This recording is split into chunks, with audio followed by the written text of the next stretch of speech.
La cultura è una bella invenzione. Questo è il titolo dell'Hackathon V-Challenge che si è tenuto il 27 e 28 maggio a Villa Cordellina Lombardi a Montecchio Maggiore.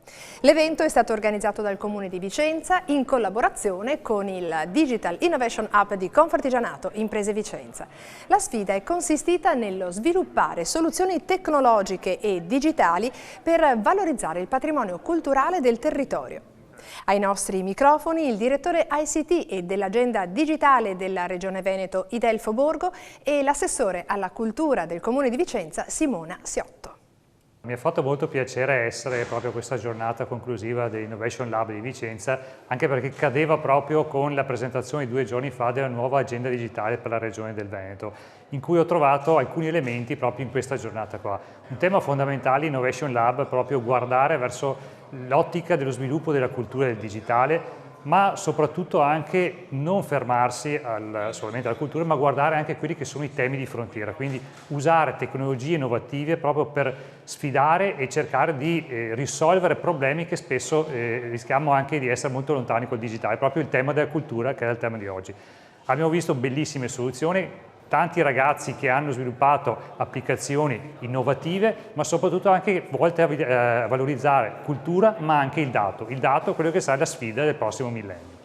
È andata benissimo, devo dire che i ragazzi hanno prodotto tutte delle app straordinarie con la capacità di unire i nuovi linguaggi con un mondo culturale che a volte viene così visto un po' polveroso, che in realtà non lo è.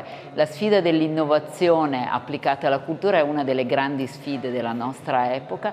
Devo dire che ha vinto un'app che consente di portare il mondo digitale all'esterno e di vederlo fisicamente. Per me è stata una grandissima soddisfazione e tra l'altro il mondo appartiene ai giovani ed è giusto assolutamente che loro abbiano spazio anche nel mondo culturale. Sentiamo ora le idee innovative dei team vincitori.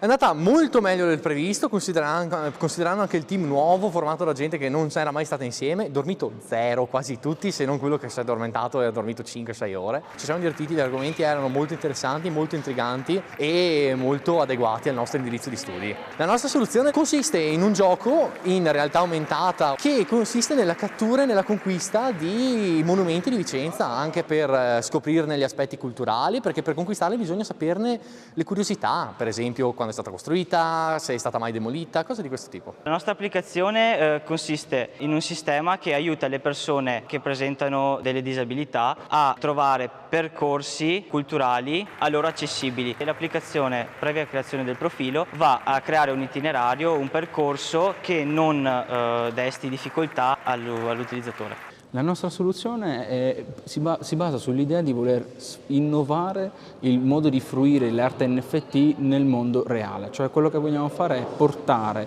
nel mondo reale quelle che sono le opere d'arte che oggi esistono nel mondo digitale e restituire formazione all'interno del territorio per sviluppare una cultura sugli NFT all'interno del territorio.